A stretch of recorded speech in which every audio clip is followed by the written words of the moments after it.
Benjamin Wheeler, and I'm here with my co-host Anthony Marquetta. Anthony, how are you doing today? The House of Silence has permitted me to send my brainwaves across a vast distance, but I'm not permitted to speak the master word. And you wasted it talking to me? That's pretty gay. I was kind of hoping you would journey into the Nightland, but okay, sure. That's pretty gay.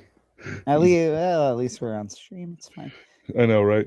No, I will journey out and prepare myself. It just, Anthony, it takes like 3 months. Okay, you have to like fast, which I'm already doing actually.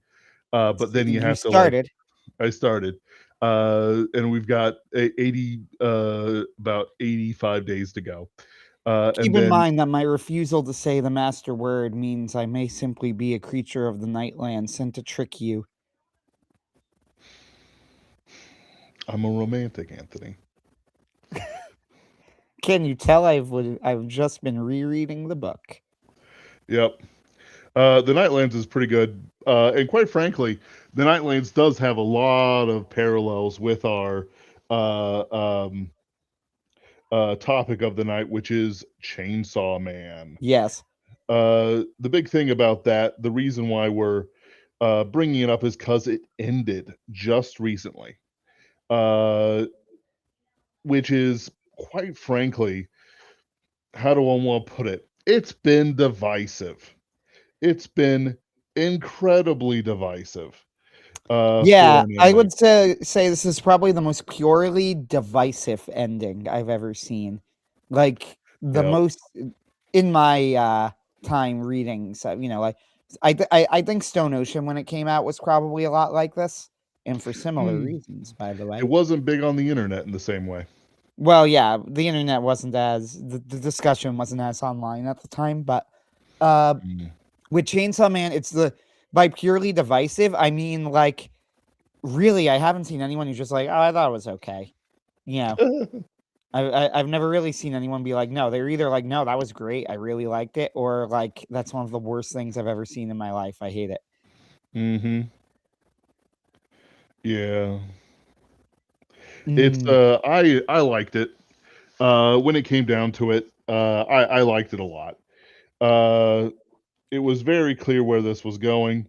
Uh and I don't really see how he could have ended it any other way in a good way. I That had is. to chew on it a bit, right? Yeah. Because I've Same. looked at fire. So here's the thing: when it comes to Fujimoto, for most people, when you were like, "Oh, I feel like they can't do," because like, look, the world's in a state where like they can't go back, and I'm like, well, yeah, but it's Fujimoto, so I feel like he kind of could just leave it in this Hmm. state and be like, this is life. Because if you've read, Fire Punch gives the context here, right? Like Fire Punch, it goes way further than Chainsaw Man ever did, Yes. right?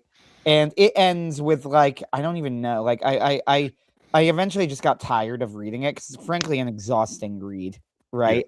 It has its good moments. Don't get me wrong. I wouldn't call it nihilistic per se, but it's just exhausting. The unrelenting ugliness of it, I think, Hmm. is very exhausting. So I skipped to the end just to see what happened. And like a lot of Fujimoto works, I have this game I play with my sister where I'm going like ready for your out of context Chainsaw Man because she like only knows what's in the anime. That's Yeah. like all she's following. She goes, "Oh no," and then and I'm going like, "Yeah," and I'm like, so Denji was driven deep into hell because of his despair at never being able to have sex with a woman. And then she's like, "What? What are you talking about?" I'm like, "This is real. This is actually in the Yeah. manga." Uh, It's not even that wrong. No, I don't I would go so far as say, like, I'm not even really, like, wording it in an odd way. That's exactly what happens. I don't know Yeah. how else you would describe it. But yeah. Um, anyway, Fire Punch is sorta like that, but again, like, way, way more extreme. I skipped to the end, I'm like, I don't know who this character is, what the state of the world is, or what is happening. None of this is recognizable to me as somebody who has read, like, the first 50 chapters, right? Hmm. Uh, and somehow she turned into a giant tree, and then all of humanity went extinct. Hmm. I don't fucking know. Um, he was in it, and journeying into it, up the giant tree for millennia. Um, like it's one of those things where it's like it's good. It's a good ending for Fire Punch, but it's esoteric. Like there's one of the things that has been lost in the new media era that we're in, uh, that we've been that started while we were alive. Quite frankly, is that people don't really have a tolerance for esoteric or ambiguous endings. So like some good examples like of the opposite is that people love things like Avatar: The Last Airbender and other series that have a definite ending where they defeat the bad guy, and everything's good and golden and all this jazz. There's meat pies for everyone. Um, all the good girls and boys and so on and so forth. But in the same way, like there's been a very little enjoyment of literature that has been ambiguous. The Chainsaw Man, some of the things about JoJolian ending kind of confused people, even though it had a strong ending. Like the more confusing the ending, the less people are tolerant of it. Quite frankly, they don't enjoy it. They don't like it. They would prefer. Um, the people be defeated and all this jazz. But the fact is that like Okay, so it's a bad habit. It's yeah, like it's an interesting thing you talk about. So Fire Punch, I did not expect that, right? Like mm, from chapter 1, it's very clear that's not where this is going. mhm, Chainsaw Man, I do get why people would think that. And I agree, like some people have said this. Like, here's the thing about Fujimoto that a lot of people don't really grasp is that the dude is essentially he has the sensibilities of like an indie art house yes. director, right? Like he's real like the fact as many people have, I think, correctly pointed out. I agree with this. The fact that he went mainstream is actually really odd, right? Like, and Mhm. the reason that he went mainstream is because Chainsaw Man is actually like when you boil it down to brass tacks, a pretty generic shonen, right? This is what, and I don't Sure. mean this as an insult or a compliment, just a descriptor, right? Like, what Mhm. is it? Denji gets a special power and joins a devil hunting organization in a world where devils exist. Am I talking about Demon Slayer or Chainsaw Man, right? Like, or the main character. I said Denji, right? Which Yeah, obviously yeah. kills it, but the main character.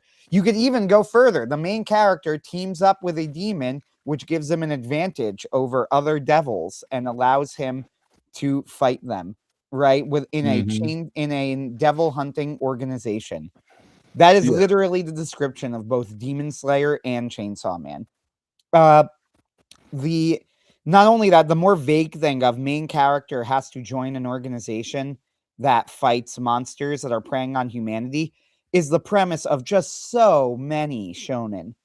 Yeah. Right? Like, I'm thinking of that one that was like the Riding Hood shonen, that the Red Riding Hood shonen that was done by Horikoshi's assistant.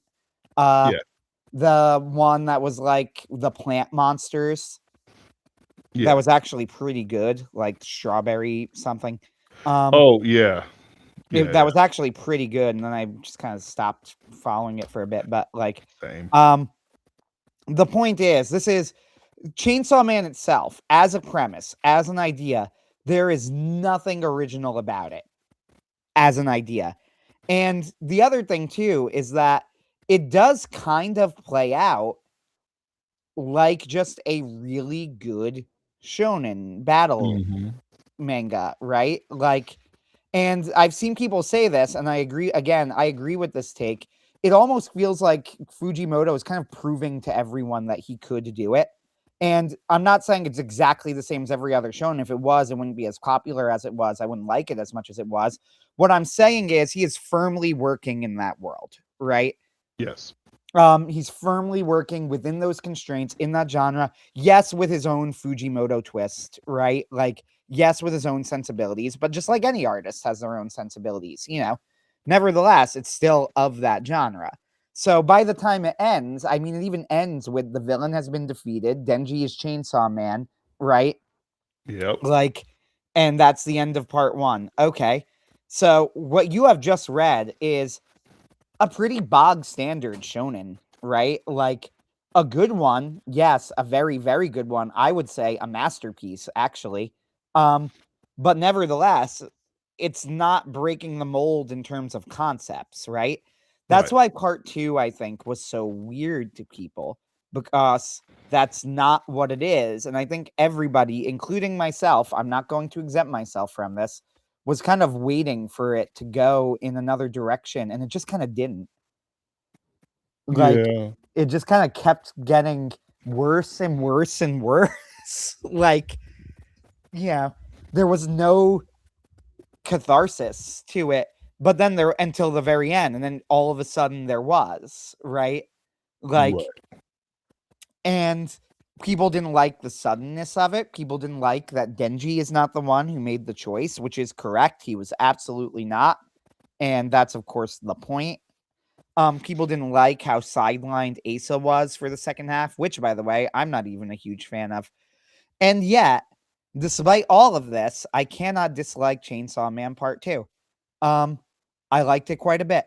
I don't think it's as good as part 1. I think part 1, like, we'll go cards on the table at part 1, right? I think part 1's a generational masterpiece. I think it's going to go down, like, years from now will be a touchstone of, like, one of the gold standards for shonen battle manga, right? Um, Especially the ending. The ending of part 1 is one of the best endings to a manga ever, right? Mm-hmm. It's just perfect. There's so many great moments. The moment where Power is killed is genuinely one of the oh yeah, spoilers because I guess the anime, but you know what? You're on a part 2 stream. You knew better. Uh anyway, like the moment where Power is killed is like just one of the most brutal things I've ever seen any manga. It's so horrifying when you read it, right? The casualness, the suddenness of it. Yep.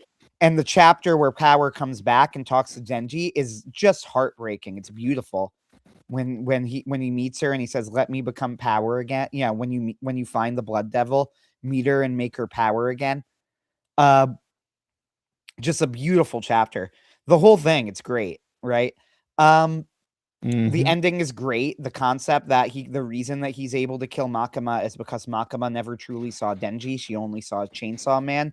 So when he's not with Kochida, he's not a threat to her, and thus he can sneak up on her with no issue. The fact that he's able to consume her because he still loves her, so he's not trying to hurt her. It just happens to hurt her, and he gets to consume her. Right? Mm. Fantastic. Brilliant logic. Right? I think it's great. And now he gets to, he gets to form bonds in the world. Like, how has this all affected him? Well, he now has a chance to form a bond with someone, right? To grow, to make his own choice, and to try and be a hero to the world, and maybe for selfish reasons, but he's also more united with the rest of humanity because he's with Nayuda now, right? And then you go like, okay, so we're on an upward trajectory here, right? And then part 2 is like, no, you you misread and I think this is another reason people don't like it, and they're right about this again, is that it's like, if you thought that the ending of part 1 was like optimistic, you've misread it. It Yep. wasn't. What are your thoughts? So I say that part one's maybe more optimistic than you said, but like the thing is that like if you read part one and you think about it, you realize that Denji's just being thrown out into the wilderness, except this time he's got a daughter, basically, a little sister he has to take care of. So even though he's not as bad off as he was at the start of part one, at the Yeah. same time, it's like, congratulations, you have a dear and deep responsibility that you are going to feel all honor bound to fulfill. And quite frankly, you're just not getting much help. Like he got some money, he's being watched over by Kishibe. Not that that does anything. Like Kishibe doesn't show up the entirety of part two. Um, where's Mads Mikkelsen? Bring him here immediately to explain himself for leaving that Japanese child alone with a little girl. without proper support. But like part two is, like he go like you think about it for a bit. Like in reality, there should be no surprise that Denji is where he is at the beginning of part two, at least when he's introduced. Uh, if you look throughout part one, Japan is portrayed as kind of a bit of a shithole. It is constantly being attacked by demons.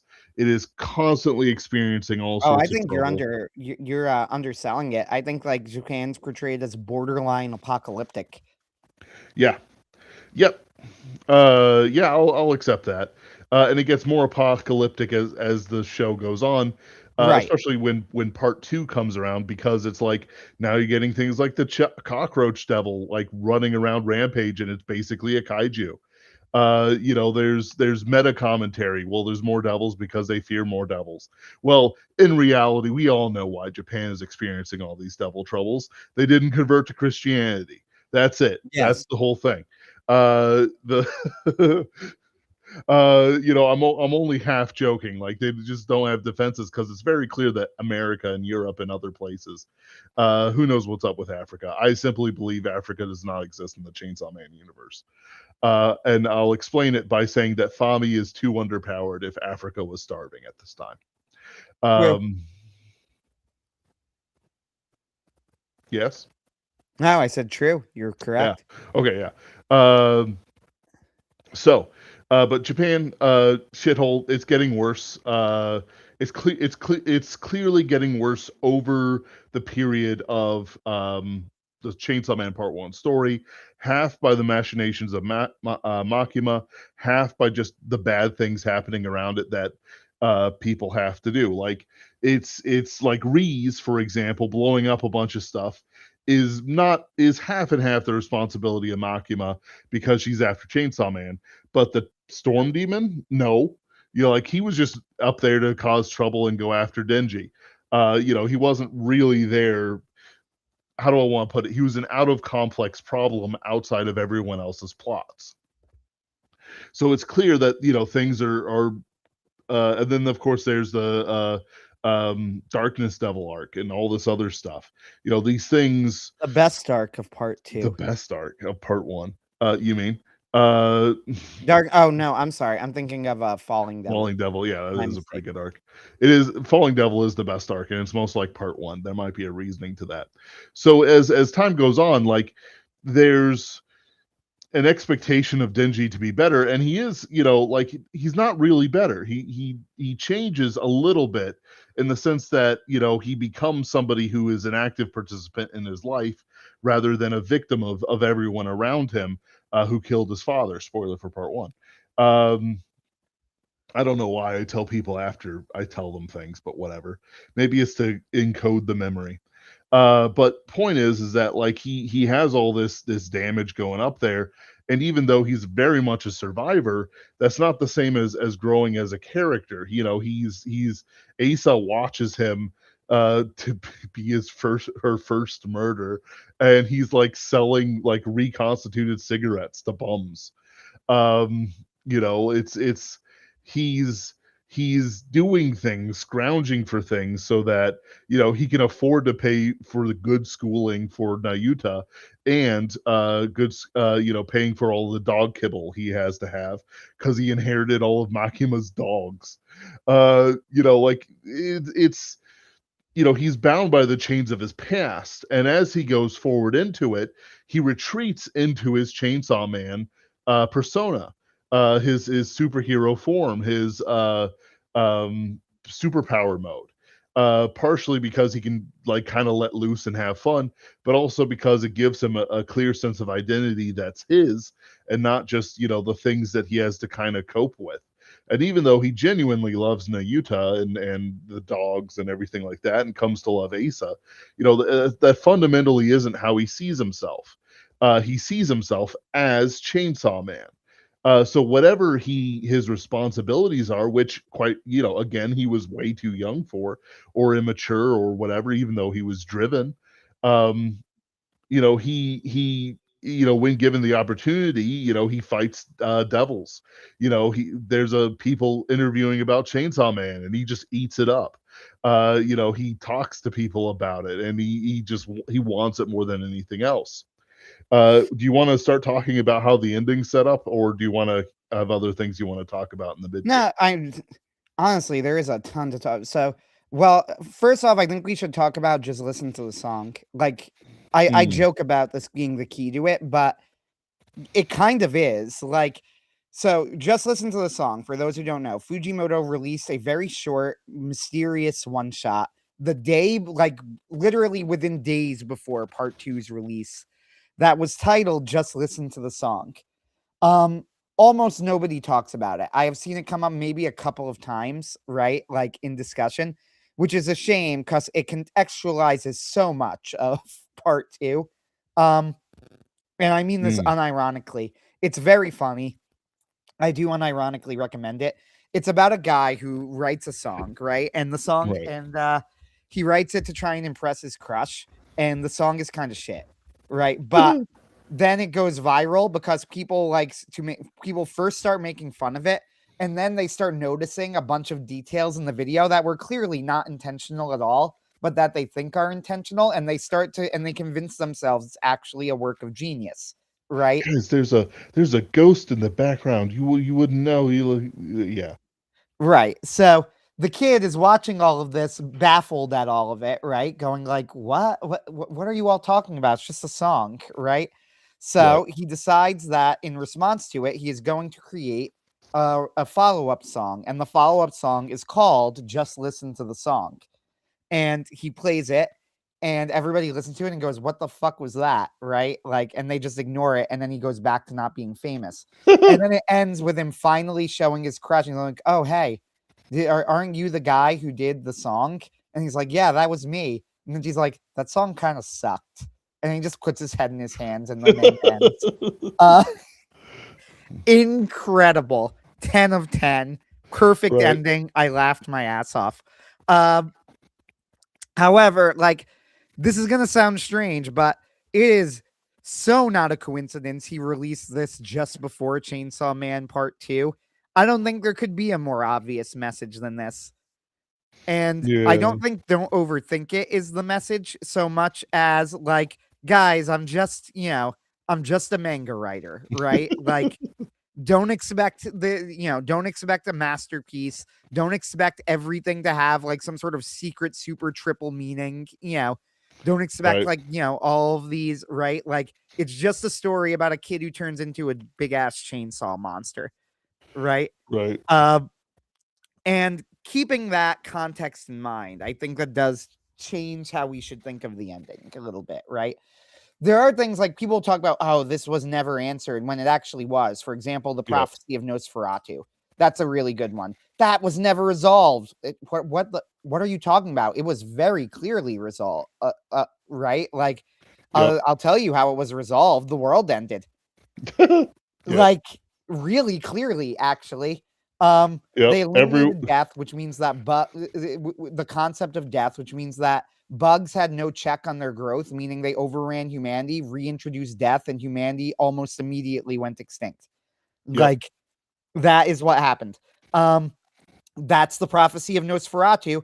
And how was it brought about? Well, it was brought about because the Death Devil didn't actually want it to happen, but her actions inadvertently caused it. This is how prophecies work in fiction. That's like, this was one of the very clear ones. Like, yes, this was answered, right? Yep. Like, there are other things though that weren't answered, like the fake Saw Man. Just we never get an answer, No, right? no, it's he's the twin of the guy who was part of the sadistic choice of Cockroach Devil. Oh, I thought it was just like we just don't know. No, no. He was explicitly the twin of the gentleman who was part of the sadistic choice of the Oh Cockroach man, Devil. give Fujimoto some credit. I stand corrected. I'll give it to you. It's I'll explicitly give in it the to him. text. But no, no, Yeah. he's never really introduced before then. Or at least if he was, it was like a short drop or something like that. But essentially Cockroach Devil has like, this is a car full of four elderly people, and this is a young high school student. Choose which one, Chainsaw Man. And then Chainsaw Man goes, well, there was also a cat after he cuts Cockroach Devil in half and lets five people die. Um, Good old Denji. Uh, So yeah, that's the story there. Yeah, so it does make sense. It does.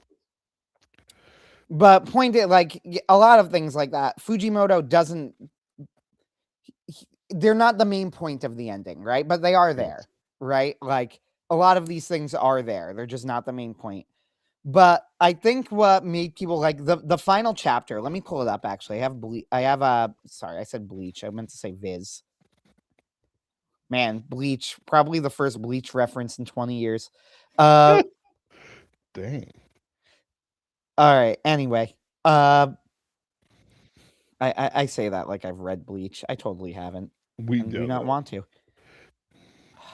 Where is it? Some people were like, "Oh, Burn the Witch ended so soon," and it was like, yeah, it was terrible. It deserved it.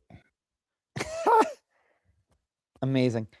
Why can't I find But my yeah, point chainsaw is man? that like, Keep going while I pr- try and search up the final chapter. yeah, pretty much everything people complained about was answered somewhere or other. Some of the resolved actions between like Yoru and Asa, yeah, sure, that was unresolved. But like the thing is that it was, how do I want to put it? Like it wasn't in the proper way. It was like, where did the locust demon come from? Yeah, they probably should have named the locust demon in the manga itself. But but the thing is that why was it suddenly show up and why did it suddenly wreck Asa and Denji? Well, because everyone's being eaten by bugs because no one could die, and everyone's terrified of locusts who are now going crazy, like we mentioned before. Um, uh, what's another good one people complained about? People complained about how the reset mechanics work. Well, honestly, it doesn't matter too much. The chainsaw guy ate himself. Now there is something that like I do complain about is that if a whole bunch of demons that um, Chainsaw Man 8 came back and he had to vomit them up, then like why didn't some of the other ones also get vomited up? Is he like in our universe now, quote unquote? Like what's the limits there? It's a little bit weird. Um yeah, so people like comment on the ending. Like Isaac Young I think said that it had a bad ending or a mediocre ending. Like, well, like it comes down to the sort of the tolerance for how endings work, but also it's like, okay, well, how would the ending work? He's gonna vomit up the demons again. Like people comment about like things like Nayuta. Well, guess what? Like Nayuta died and maybe he vomited up the Death Devil and brought her back, or maybe because Makima was eaten already, it just sort of went back to Nayuta as the most recent host of the Control Demon. There's a whole bunch of things that, quite frankly, don't need to be answered as much as people think they do. Why did Asa come back? Asa, I will remind people, started off Chainsaw Man Part Two being murdered by her classmate over jealousy. Um, it's like, so is she supposed to just remain murdered? The Justice Devil or the Fire Devil, whichever ones deal with her, do it. Like people I've bring seen up, people talk about this. Apparently, there's like there's a Rube Goldberg here where that was somehow Chainsaw Man's fault. So without Chainsaw Man, like that wouldn't happen. But I didn't try and follow it. I'm like, sure, yeah, man, I'll buy that. yeah, like it's no, it's what happens is that Chainsaw Man Pochita ate himself so that the universe would get reset. That's it. That's the long and short of it.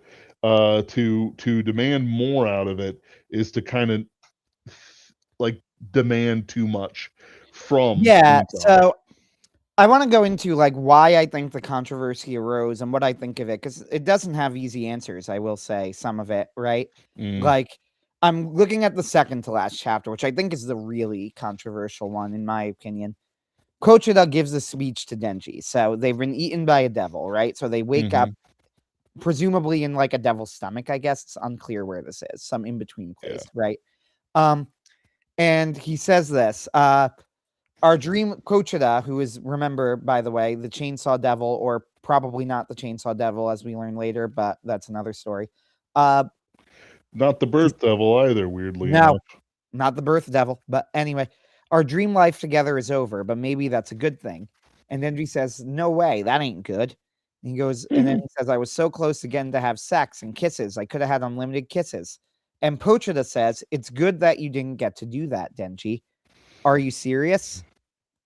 And he goes, blah, blah, blah. When you got to do all these things you want, some part of you was still unhappy, right? All right, I'm tracking so far. Yep. Unfortunately, you must have noticed too. You were far happier starving and suffering, fighting devils and eating spoiled bread in that rundown shack. Okay, now you're making some comments that are a little more controversial. I am not sure I would have agreed with that, but No. I pick up what you're putting down, Pochita. Mm-hmm. And he goes, and then he says, turns out you had the crappiest but best kind of brain, one that can only find heaven when you're in hell. Okay, what does that mean? So then he keeps going and he says, Denji, I'm going to eat myself now. I don't know what'll happen afterward either. A world in which Chainsaw Man doesn't exist, a world in which I never existed, will be created. And Denji says, you can't do that. I don't want to lose you. And he says, in a world without me, maybe you could keep dreaming. Since meeting you, I've seen all the dreams I want to see. Keep on dreaming, Denji. And then Kochida eats himself. When does he say And themes and such? yeah, themes and such. Which all-timer meme. So I'm gonna kill myself. Themes and Themes and such. such. You understand. Unironically, I'm gonna do that. I'm just gonna write it. It's like, look, guys, you've been a wonderful family, but times are tough, and this is the only way out. I think it's gonna be really good for your character growth to have a dead dad. All right, Yeah, themes and such. Then themes just and such. take out your gun, blow your head off. Listen, What family, were I the just last words? Themes and such. put it on the tombstone. He said, "Themes and such," and then he blew his head smooth off right in front of Timmy. Incredible. Okay, but going back to this. So, because I do want to discuss it, I think it's Yes. interesting. It's like, all right, he starts off by pointing out that Denji was never really happy. And this I agree with. This is very Yes. clear in the manga. Then he says that Denji was happier when he was in the shack and like having to eat toilet paper. And that's where I'm like, I mean, maybe, but I think that's far from obvious. Yeah. Right? I don't Like think he was happy at all. Like it personally from he totally wasn't happy. Like right. happier though. I mean, like I guess you could Mm, theoretically make that argument, but I don't think that's an obvious argument. no. Like it's He was it dying. He was certainly isn't the actively first thing dying. I think. Yes. And then he goes, it's when he says like you had the brain that could only be happy. I'm trying to find the exact words so I get it right. The crappiest but best kind of brain that can only find heaven when you're in hell. That's a pretty fucked up thing to say, bro. Like what? What do you mean? And it also like he's just disagreeing with Denji himself, who's like, what the fuck are you talking about? That's not right. Like, that's not what I said. When did I ever say that? And then he goes like, but this is where like it's just confusing to interpret because there's a lot of things to consider here. Number one is that Kochida is a devil, Yes. right? Like he could just be wrong. He could be interpreting things incorrectly, right? I mean, that's very possible. He's not a human. Now, devils can change due to their contact with humans, and it's clear that Kochida came to genuinely care for Denji, right? Like Yes. that is one thing that the story has been totally consistent on from first to last chapter, right? Yep. Never at any point has Kochida not cared for Denji. So, okay, Yes. that's great. And I think that that's a good thing. I think that keeps the character very consistent. So, but that's why he says, in a world without me, maybe you could keep dreaming. keep on dreaming, Denji. So the problem isn't dreaming, right? The problem isn't Right. desiring more. I think you might need to put what Coach has said in comments. You had the crappiest but best kind of brain that can only find heaven when you're in hell. Like, you need to be able to strive for more. If you're not able to do that, then you can't be happy. And being Chainsaw Man is a thing that distracted you from that, right? I can't remember. What was the last bit of that? Best kind of brain that could only be happy. You can only find heaven when you're in hell. You can only. And then he says, like, maybe in a world without me, you could keep dreaming. And I think that's Kochida's point. I think Kochida's point is that Denji needs to be able to Denji needs to be able to strive for more, right? And being Chainsaw Man, he isn't properly able to do that because whenever he gets the things that he wants, it's struck by like, but what if I could be Chainsaw Man instead? And Chainsaw Man, I have to be Chainsaw Man. I have to get this. That's why Coach Oda says it's good that you didn't get to have sex and all of that, right? Like, you would have accomplished your goal and you would have realized it was hollow, right? You need to strive, you need to fight, you need to grow as a person. And it's true. There's something an atheist post Nietzschean Japanese millennial, right?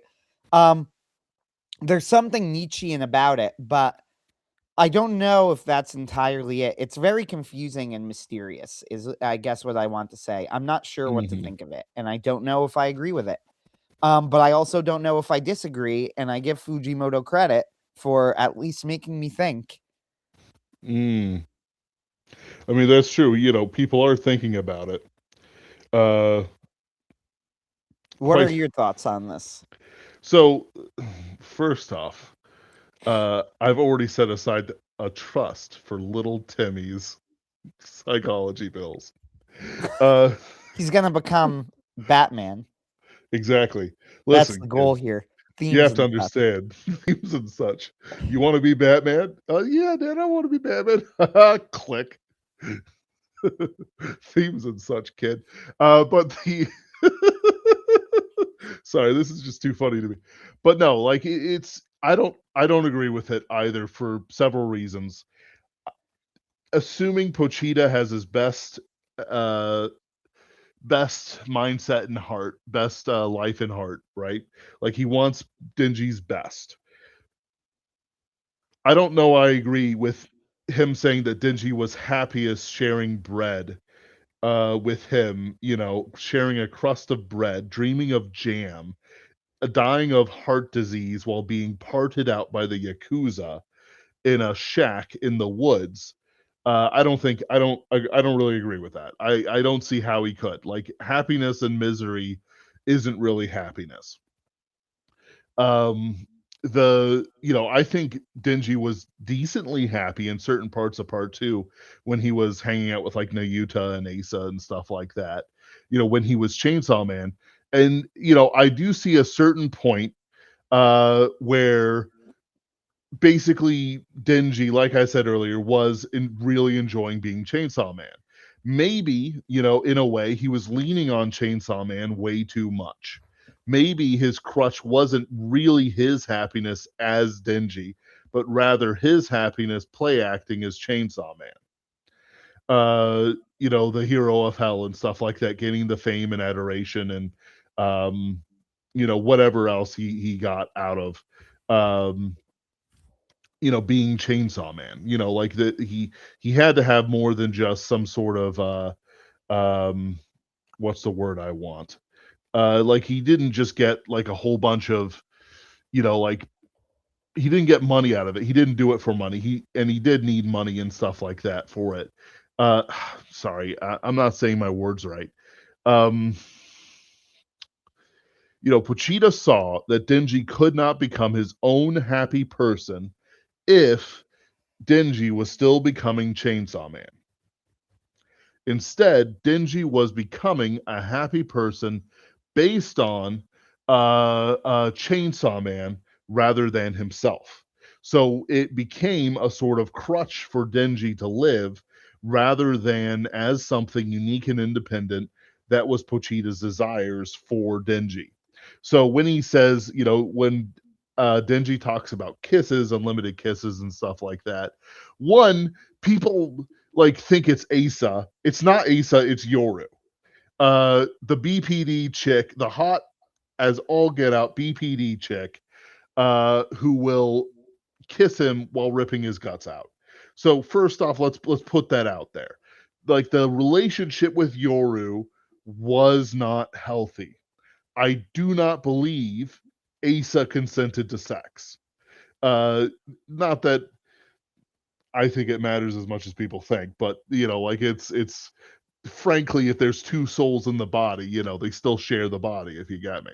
But it's like, no, I don't think while Asa was attracted to Denji, I don't think she's as affectionate a person as Denji can have. In fact, I actually believe that she's a very cold fish. Partially because we see how she is trying to seduce somebody in the aquarium, where she was, um, timing the exhibits and like chanting facts and proving that she's autistic as shit. Uh, which doesn't lend itself to what Denji wants. Like he's got these lovey dovey ideas about relationships and stuff like that, but it's he's not really thinking with his head. He's going, oh, he's acting like an animal, quite frankly. Oh, there's someone right here in front of me who's going to give me affection. I should hold on to that no matter what. When in reality, that's like what excuse me, what Pochita's doing by basically saying themes and such and blowing his head smooth off. He's committing suicide in front of his best friend. Is saving himself from essentially not developing into a real person in the same way as what he was developing into at the end of part one.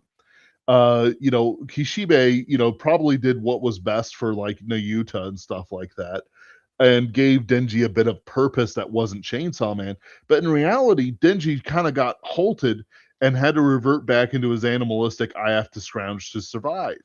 Like, how can Denji grow?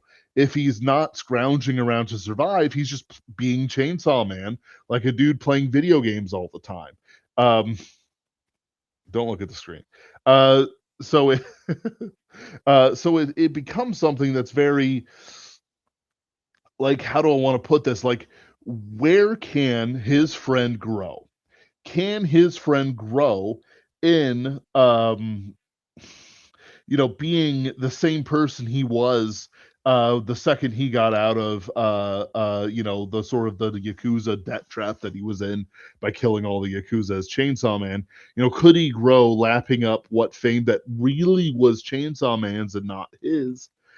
Could he, like making all these decisions as the world falls apart, like with somebody who's just a bad person for him in a relationship, and even the moderately good person like Asa isn't really as good as people think she would be. Like it's fine if you have the taste for it, but it's like I've seen how these people interact. Like she would be like, I saw you talk to a woman. Yeah, yeah, we found power again. I don't like her. And then they would get into fights or something. Like what kind of relationship could be brought in? She be the type of person to go, who's this mom person you're calling? What do you mean? Is there another woman in your life and you just called her mom? No, it's mom.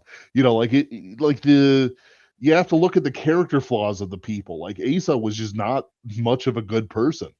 And I'm not slandering her or anything like that. I'm just telling people that, like, if you expect Asa to be like some sort of like manic pixie dream girl, or fixing girl, or serious tsundere or whatever, that's not what she is. She's I'm not going to go into like therapy speak or anything like that, but she has a lot of damage. And what it comes down to in the end is the fact that she's just, not really affectionate. So in other words, the infinite kisses and all that jazz, it wouldn't come from her. It would come from Yoru, who's perfectly willing uh, to have sex with him in a certain kind of way, in public in an alley, because she's just in love with the carnage of everything that's going around. Like what do you like when you read this, like, and you look at that part, specifically that part of Denji's dreams, like, actually what is there? He has, excuse me, desires he's vocalizing, which is important. He wasn't really vocalizing that much when he was when he was, in the first chapter of Chainsaw Man. But he's vocalizing now unhealthy things, bad relationships, bad romance. Nah, nah, nah, nah, nah. He wants that bad romance. He's not really growing into a man. I'm not one to talk about putting aside childish things. Like, what are you putting aside childish things for? A 9 to 5 in a place that'll fire you the second it's profitable? Disgusting behavior. You're more than an animal. But, for something like, like advancing yourself, having a hobby that's beautiful and not just some sort of weird role playing game where you get wrecked by the autistic person all the time. Like it's you have to you have to take these things into account. You have to understand where somebody is when they're saying their desires. Like, if you look to me and said, Ben, what do you want right now? Well, I want to go back to school for a um counseling degree so I can help people serve the Lord and I can earn some money. Well, okay, that's actually a very clear, articulated idea. I am going to a specific school for a master's degree in a field that I can use to grow while also maintaining my side desires, which is a certain amount of freedom to do as I please, because I'm unable to structure my life around the 9 to 5 without being an asshole to people who really can't take the joke. And I want to be clear, that is a character flaw in my person, not a thing you should emulate, if you're looking to me for emulation for some reason. But it's you have to understand where people are. My desires are very clear. I wish to serve the Lord. I wish to help people. I wish to make money. It is in a singular package. When you look at Denji, all he says is, I want sex. And Pochita says, you know what? No, that's not good for you. And so he sacrifices himself. It doesn't feel very climactic, right? Why would it feel climactic? I've been to graduations before. Everyone's been to graduations before.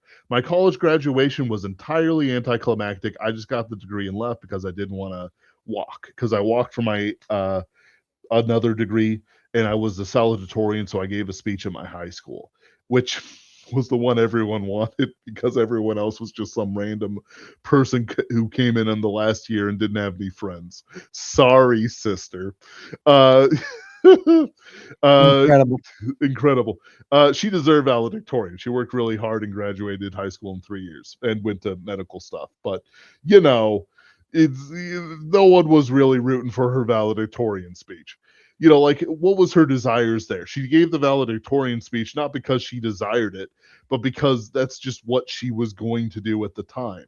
Her desires were to, go to medical school, right? Like, what are the desires of the characters? This is good writing, by the way.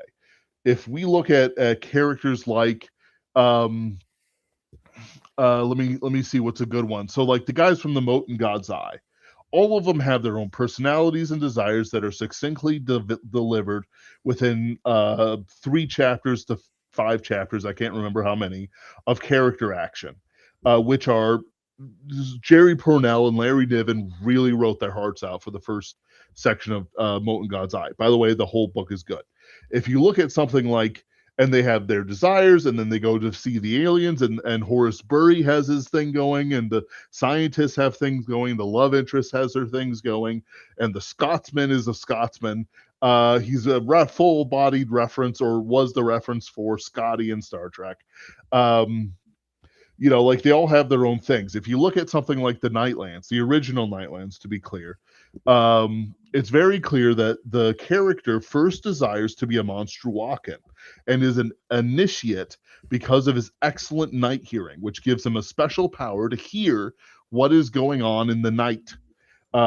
He makes contact with Nani, I believe I'm getting the name right, who Yes. is who is in the Little Redoubt rather than the Last Redoubt, which will soon be real to its name again. And he is able to communicate with her, and between the two of them, they form a relationship. When it's cut off, his clear desire is to save her, both for his love for her and for the chance that they can save souls from the soul destroying grasp of the Nightlands, which is, is a very clear, and in fact, the Nightlands is very comparable to Chainsaw Man's universe. In fact, uh, just saying, I'm not exaggerating at all. Like, there's demons literally surrounding a giant pyramid, in the same way that Japan is surrounded by demons. It just means you can go out a bit more. If he suddenly said that Chainsaw Man was a prequel to the Nightlands, it wouldn't even register for me. Like, as a surprise, it's like, yeah, that makes perfect sense.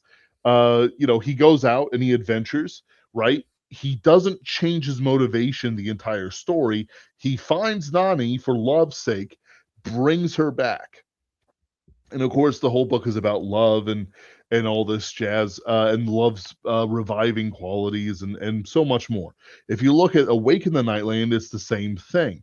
Each one of these guys has similar motivations, but they and the girl as well, but they form into a specific character and a specific set of character desires, especially in the third one and the second one, where it was more than just the romance of the Nightland, but rather the familial and brother sister and father son bonds that are put there. Their desires are to save their redoubt against the forces of evil that surround them constantly, day and night. Not that there's any day. Um, but then you go to a work that's a bit more obscure, like Book of the New Sun. What in God's name is Severian wanting? Actually, I could tell you from the start, even though he never speaks of it in direct terms that I can remember, Severian wants his due as a noble. He wants to rule. He is ambitious, but he simply just doesn't talk about it in his memoirs, because I don't know whether he thinks it'll make him look bad, if he even cares about that, but just because he's not putting it in that kind of language. It's a character motivation that is completely unsaid, at least where I stopped reading, because I just stopped caring about him. Uh, like, I just can't be cared. I can't care for it. Um, like, I wish I could. It's clearly a masterpiece. I'm just not into it. Where he is adventuring, he's meeting these people, he fights these duels, blah blah blah. People are trying to scam him, but his motivation is actually pretty clear. He takes what he needs for the things that he's doing, and he's willing to taboo and stuff like that and interact with people, and he keeps trying to get more information about nobility, the rules of the world, nobles, and sorry, I thought I heard someone screaming outside, and more. Let's go, Monster Rockets. That's right, Mega Buster Shepard. So he, like, that's different levels of motivation description. So Denji is clearly stating his motivation, and somebody whose motivation is that Denji is happy makes a decision that makes Denji sad in the moment, but in fact is the best choice for Denji. When Denji meets Asa again in, the last chapter, she is not consumed by Yoru. She's just Asa, and she's actually much better integrated into society. Like, the world is screwed to hell and back again at the end of Chainsawman. There is a reset button that has always been there, but just never conceived of, in the fact of Chainsawman eating himself. There are some plot hiccups. I'm not going to say holes, where you also have to be like, well, the Nazis came back and the Haiti volcano eruption, which for some reason has its own devil, and the star that kills kids when they look on it, and some sort of evil song. There's like a whole bunch of like just really wicked devils that Chainsaw Man ate to make life better. But guess what? I think maybe life was actually pretty livable with them in. Like, we have Nazis and nuclear weapons. We're pretty okay, kind of. The Empire might be in a war, but hey, don't worry about it. Don't worry about it. In actuality, you can eat all you want and have a job and everything like that, and we're not starving to death. Like, it's life becomes livable again, even though the tragedy of the devils remains. And Denji, when he comes back through Power's ability, when did Chainsaw Man become Weird Tales Pulp? It was always Weird Tales Pulp. It was always Weird Tales Pulp, actually. Unironically. Unironically. So in other words, like, the reset button was pressed. Denji has another chance of happiness with some of the people who were there and cared for him. Like, Aki being gone is a little bit sad, I think. But it just, it's like it's complete in and of itself. And Denji can make better choices, which he just didn't have the opportunity before. There we go. That's what I wanted to say. Yeah, the reset, like, I get why people are mad. It's the same reason people were initially mad. I think that opinions kind of shifted over time with the ending of part 6, right? Like, you reset the world, but there's more going on here because as you pointed out, and as is correct, Denji didn't make the choice, right? So it feels odd. And the Like, choice Denji would make, though, we know what it was, but I'll let you keep going and we'll talk about it. right. We know the choice Denji would have made, and it would have been a bad one. That's the thing. Like, people who say that ended suddenly, I actually kind of don't agree now that, like, we've had the entire thing and time to chew on it. I mean, like, what exactly else were you hoping? Where were you hoping it would go? I understand there were plot threads you were hoping would get picked up on, but in terms of like the progression of the world, things had progressed so much that, like, the only endings left are, like, you basically have two options: a Fire Punch style ending, right, where it's like cosmic in significance, or a reset style ending, which is what we got. Yeah. Right? Like, there's really nothing else. There's nowhere else to go. I don't think it was abrupt. I think it ended when it had to end, right? And I don't know. I've been chewing on the final chapter, and I just think that, like, when you go into, well, what's the message here? Chainsaw Man was ultimately a bad thing for Denji, and saying like, hey, you teenager, you now are nigh immortal, of almost unlimited power to defeat even the most powerful conceptual Lovecraftian horrors known to man. Guess what? You can beat them, and in fact, you have to, because if not, the world is doomed. Right? Like, Denji, of course, doesn't react to this in the same way that someone like, say, Shinji does in Evangelion and is much mocked for. Right? Yes. But nevertheless, this is what is going on with him. It's why, like, he's a very powerful player who is being constantly manipulated and abused at all ends by Barum, by Makima, and then by the Chainsaw Church. That's the entire point. Denji can't make his own choices, and when he does try and make his own choices, the choices are bad. Like, the choices he makes are, well, I want to be Chainsaw Man, but I don't want to have any of the responsibilities. He wants all of the power of Chainsaw Man with none of the responsibility of Chainsaw Man. It doesn't work that way, Right. right? Like, you can't be Chainsaw Man and say, I'm going to take a third option.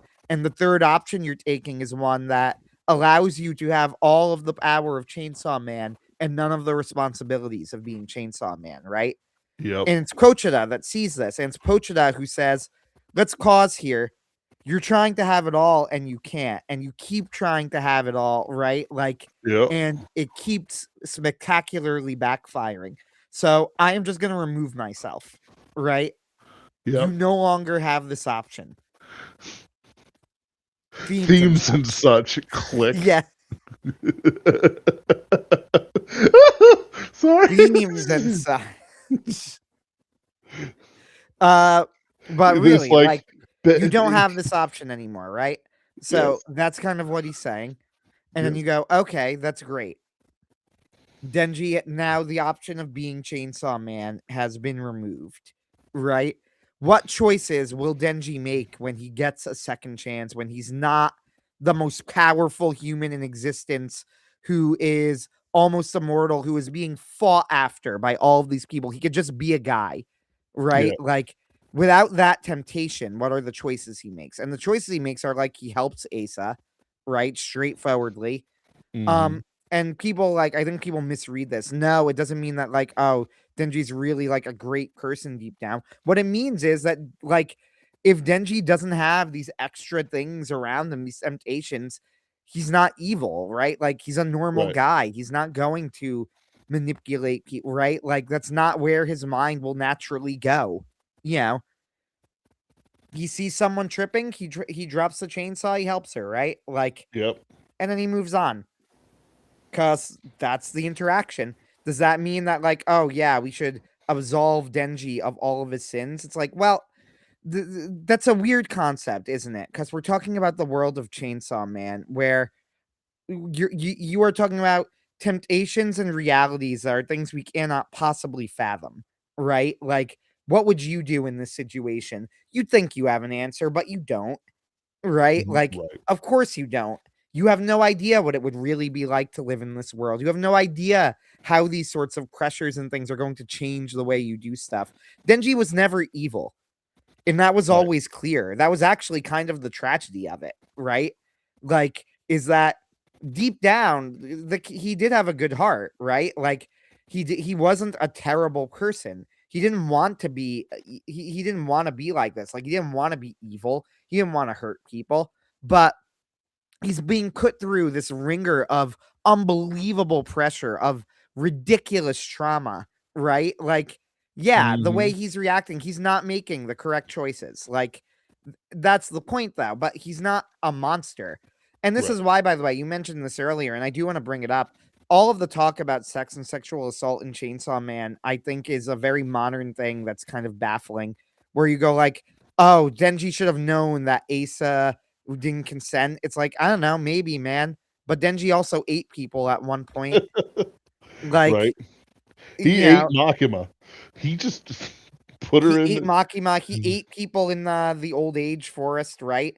They were just innocent Yep. people, and he admitted it. He's just like, ah, well, I kind of had to, so it's fine.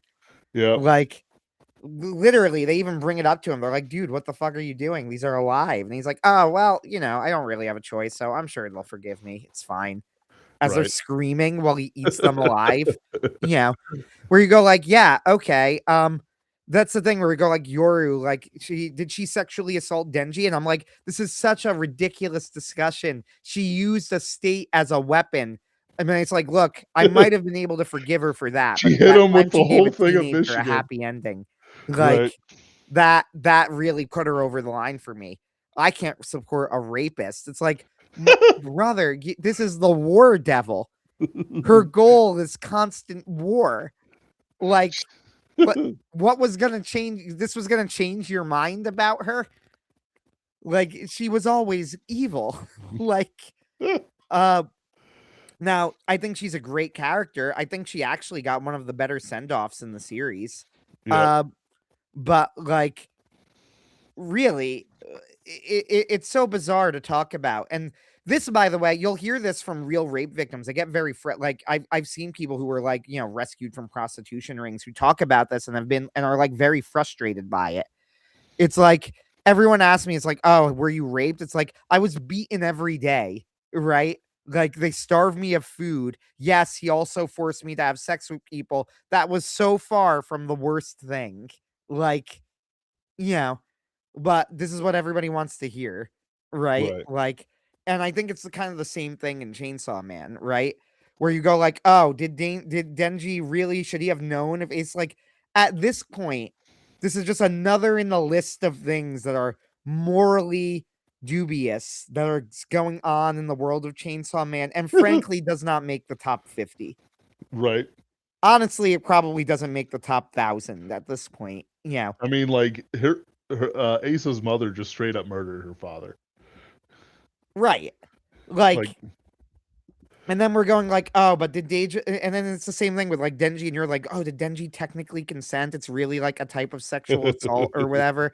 And it's right, go right. like, yeah, you know, I'm sure this was probably like, I would consider it to be like an unpleasant experience. Maybe, you know, in the long run, not good for him, but probably Right. not as bad as having his sister's head served to him as sushi earlier that day, you know. Right.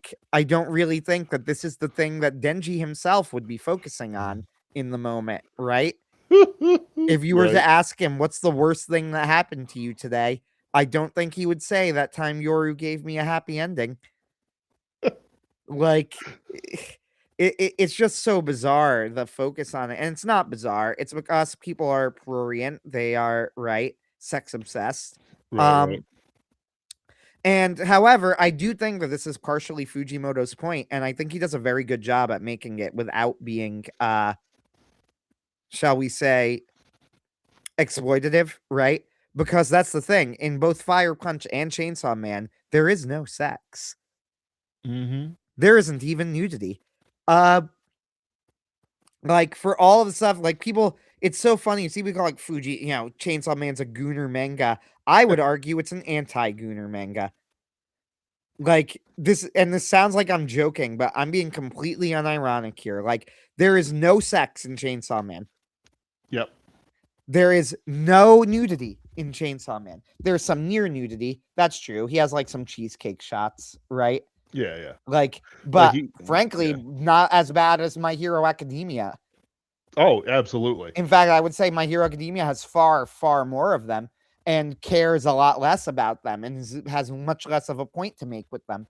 That's just not the point of My Hero Academia, right? Right. It just doesn't care. Yeah. And this is fine by on its own. I don't really think that there's a huge problem with like, you know, mild cheesecake. It's like who gives a shit, whatever, right? We can get over it. I know that SJWs and activists love to yell about Momo or whatever, but my sister pointed this out, and I think she's right. She goes, I really feel like this sums up all discourse on this, where somebody on Twitter went, dude, I love Momo. She's so hot. And then they said, you sick fuck. She's 15. And then he responded, I'm 14. And then my sister said, I really think that this sums up all My Hero Academia discourse. Yeah, It's pretty good. And she's it's pretty right. It's like people forget, like, you, the adult reading My Hero Academia, you're the fucking weirdo. good. Yeah, like the point being though, like I think that it's actually about like how destructive sex obsession really is. Like all of these women are grooming Denji, right? Yes. Like it's about it's about abusive women, you know, and Asa is the only one who doesn't. Yoru kind of sort of doesn't, like but she doesn't really care either way, right? Reese is manipulating him all along, you know. The whole Yep. thing is just a massive manipulation, and Denji is willing to run away with her, and she is killed by Makama, I think, maybe, or possibly runs off. I don't remember. It's been a bit since I've read the Reese arc. No, she's killed by Makima, and then she brings her back as her weird revenant things at the end of Chainsaw Man Part 1. Right, right.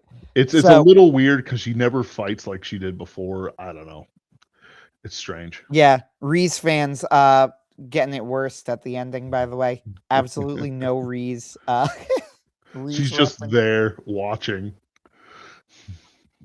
Reese fans not eating well. I gotta see that movie. I'm sure it's good.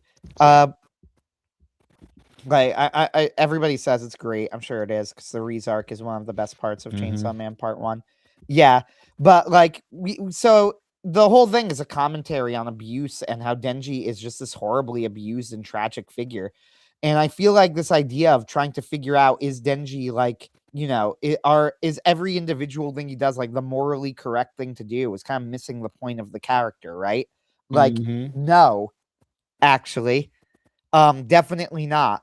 Nor is it supposed to be. But Denji is in a pressure cooker of a situation and has had absolutely no moral training. He's had no role models. He's had no positive influences. And the fact that he isn't trying to be evil alone is frankly kind of remarkable in its own way, right? And then when people go like, oh, but there are other people who are abused who aren't like that. It's like, yeah, everyone's different. That's not the sort of person Denji was, right? Like, yep. this is the sort of character we're reading about. And that, I think, is the point of the ending. Denji is not Luffy. Denji's not Deku, right? Yep. He's not Luffy. He's not Deku. He's not Tanjiro, right? He is just a kid. You know, he's just an abused child who is suddenly thrust with unlimited power and doesn't know how to handle it. Yep. And people are manipulating him on all sides, and he just does not have he hasn't lived the sort of life that allows him to figure out who's manipulating him or how to overcome that manipulation. But he has the power to make his own choices, but without the moral education to know what the right choices should be. This is why the entire story is about him saying, like, I want to take a third option, but the third option's always wrong. Denji can make choices. He can take third options. The problem is he doesn't, like, what choices is he going to make? Like, how is he, why are we expecting him to make good choices? It's not really fair, is it? That's why you have to take away this sort of temptation. It's kind of the thing of like, I have had this thought before when I see especially massive lotteries, like, $500 million lottery. It's like every time I think about it, you get this moment, sort of like the Goldwater moment in Voyage of the Dawn Treader, where it's like, oh man, I would like that. And then I suddenly get like a creeping horror up my spine as I imagine actually winning it. Right? Right. Like, what a horrible thing that would be. What a terrifying thing. I saw somebody talk about this. I think the author, Jason Pargin or whatever his name is, who has like, does like YouTube shorts and whatever. He wrote John dies at the end, which was a big deal a while back. Anyway, he talked about it. He goes, well, I know what I would do. Like, I think people don't really think it through. It's like, I would give all my friends publishing contracts, right? He's like, I think people are missing that having this sort of money means you would be able to change the world. You would be able to affect it in a way. And that's why all of these billionaires, they get intoxicated with it, right? And he's right. That's the thing, though. Like, you're not supposed to have that sort of power, right? Yeah. Not in that way. Not without checks like that. Not just like, oh, you've got $500 million. Now all of a sudden you could buy a country. Right. Right? Like, now all of a sudden you can you could bankrupt businesses, you could start businesses, you could do all of these things. Like, it's a temptation that is horrifying to me, right? Jesus is very clear about this. It's better. It's very, very difficult for someone who's rich to enter the kingdom of heaven. And I think that's why the temptation is just so great. Well, guys like Bill Gates don't exactly make it easy on themselves. Well, right. But that's the thing where it's like, it's very easy. We all like to go like, oh, billionaires are all evil and we're all the good ones. Well, yeah, of course they are, because they have the opportunity. We don't. Right. Like, would I actually be better as a billionaire? Obviously, I'd like to say yes. So would you. So would anyone, right? Of course. But you can't really say that. Now, you say you can, but you're lying to yourself, right? You just don't know. I'm not saying that you wouldn't, but you're acting like you know when you don't. Right. Yeah, it's And I think that's kind of what's going on with Denji and why Chainsaw Man had to leave. And I also think too, one of the reasons I do kind of like this ending is that the whole thing has been like I've always said that I got to admit Fujimoto is fantastic at always zigging when I think he's gonna zag, sometimes to its detriment. Um, right? Yeah, Sometimes so most of the times not, but occasionally to its detriment, I think. Sometimes you just want something a little more climactic than I'll give you. Um, but I think the ending being a straightforwardly happy ending where every character, every named character, right, throughout the arc kind of just gets what they want is kind of the most subversive thing that he could have made. I see it. Like it's yeah.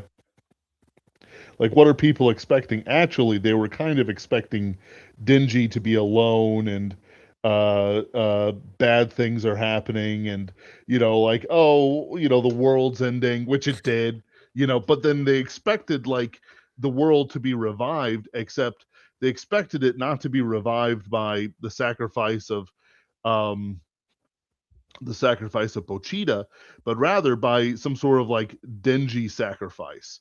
Uh, it's how do I want to put it? Like there sorry, I'm trying to think through this. Like their anticipation, their expectations were subverted, but they had expectations that were mainstream going into a non-mainstream piece of work that just happened to be mainstream famous. It's like watching a David Lynch film or something. Are you expecting it to be mainstream? Like, have you only watched Dune? Like, no, things are going to be weird. Things are going to be creepy. He's going to do weird things with it. You have to kind of roll with it in that weirdness. And if you don't, what's going to happen is that you're not going to have a good time because it's just going to not be what you expect. Like you're going to freak out about it. Now, not any of our glorious, beautiful readers, but rather like the type of people who do this stuff. Um, who do pay attention to it way too much, make it a part of their soul, kind of. Like it has a destructive influence that I don't think they really understand within themselves. Like they chose to hook onto something, and expected it to be something like MHA, but they bitched about the ending of MHA too. Mm-hmm. They said he was cucked. He was like flipping burgers or something. When I saw a guy who became a teacher at his alma mater, helping the next generation of heroes become more heroic. Quite frankly, if they had ended it there with that explicit thing where he's not a superhero at all, really, but rather the teacher of the next generation, just like All Might taught him, it would have been perfectly cromulent. In fact, I don't like the ending because they gave him a super suit so he could be a superhero again. Nah, I think that's cool. I disagree. It I is think he earned cool. it. It is cool. I'm not going to deny that it's cool, but I don't. I think he earned it. Okay. You know what? He did earn it. I'm down. I've changed my opinion. Wow. No, ending of MHA. I mean, we've had streams on it before, so I won't go Mhm. too long about it. But it's good. The ending of MHA, I would say, is straight up good. I've come to realize I try not to give number ratings because I realize that when I do, the number ratings don't really work. And Mhm. right, like because I go like, oh, it's an 8 of 10, and I'll give another ending, and it's like, so this is like a little bit worse, but still pretty good. So is it a 7 of 10? Go, all right, Mhm. but this is also like probably not as good as that one, but I also still like it. So is it like a 6? But a 6 seems way too low. I'll just settle on giving it a thumbs up and then ranking it in tiers, right? Right. Um, so putting it in tiers, I would consider MHA a solid A tier ending. It's not S tier. There are definitely things that could have Right. been improved. But it is very good and absolutely satisfying. Ends the story properly. My Hero Academia was good. Overall, as a manga, I think it ended up being solidly B tier with occasional S tier moments. But Mhm. like overall B tier, especially the second half, ends up being kind of rushed, right? A bit of a mess. Um, I am happy. Like I feel like the cultural discussion around it did kind of change when the final season of the anime came out, because I feel like everybody felt like Bones did it justice, and then more people started paying attention, being like, "Oh, this isn't as bad as everyone said. Like, what are you talking about?" You know. Mhm. Uh, and I'm happy about that. I think it deserves it. I have a soft spot for My Hero Academia, right? Like, Right. I didn't grow up with it. It's not like I was a kid when it came out, but I was following it for years, you know. And Yeah. it came very early when I was watching, like when I was looking for anime to watch, and I was following it when it came out, and it was really big. It was like the shonen of the time when I started watching anime. So I have a soft spot for it, right? Right. And I remember it very fondly, and I think it aged well. Yeah, Mhm. as the years have gone on, I don't think that, like, I don't look back on it. I'm not embarrassed about liking it, like with Naruto. Uh, Mhm. but Although that's fine. Everyone goes through a Naruto phase. It's actually no, pretty I didn't. I'm only saying Naruto. I've never actually read Naruto. I'm just saying that based on reputation. To be Oh, okay. clear, for all I know, Naruto could be great, but Naruto uh, was great. I'm just gonna say that. Like, it was great. that's fair. I really When have it no clue. I'm just going by reputation. right, Uh, right. but anyway, like with Chainsaw Man, same thing. I think part one, this is part of the problem too, is that part one is a masterpiece, right? It's generational. It is going to go down. It will go down. It frankly already has gone down as like uh one of the greatest shonen manga of all time. Uh and it Mhm. deserves it. It should, right? It was basically peak from beginning to end. It never I can't even really recall a moment where it's like, oh, it switched to a new gear, it hit its stride, right? Like it was just always kind of great. Um, and it had a flawless ending. One of Mm. the true S tier endings, absolutely perfect, brilliantly done. It was moving, it was powerful, it was darkly funny. It had just the right, it hit just the right bittersweet notes. You could have Right. never made a part two, and the ending of part one would have been a perfectly satisfying ending for the entire series.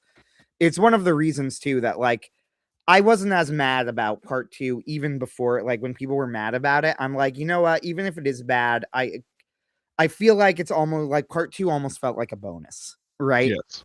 Like part one is already so great.